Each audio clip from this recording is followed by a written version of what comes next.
તમે શું કર્યું ગુજરાતના નાયબ મુખ્યમંત્રી અને ગૃહમંત્રી તરીકે? ગુજરાતને દારૂની રેલમ શેલમને ડ્રગ્સ નેટવર્કના માફિયાઓને પોષણ આપવાનું કામ કરનાર ગૃહમંત્રી છે રાહુલ ગાંધીની ટીકા કરવા નીકળી પડે. તમારી જવાબદારીઓ શું છે? તમારા ભૂતકાળમાં તમે જાઓ. રાહુલ ગાંધીના ભૂતકાળમાં નથી જવું. પહેલા તમને સુરતની બજારની અંદર એક પોલીસ ઓફિસને જાહેરમાંથી 4 થપાટ મારવાના ધંધા કર્યા હતા તમે.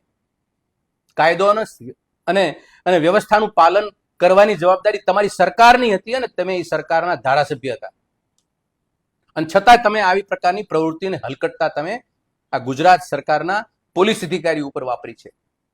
માફ કરજો અમને. તમારા ઘડતર, તમારા ભણતર કે તમારા ગણતર ત્રણમાંથી એકય સુસંગત હોય એવી બાબત તમારા મોઢામાંથી બહાર નથી નીકળતી.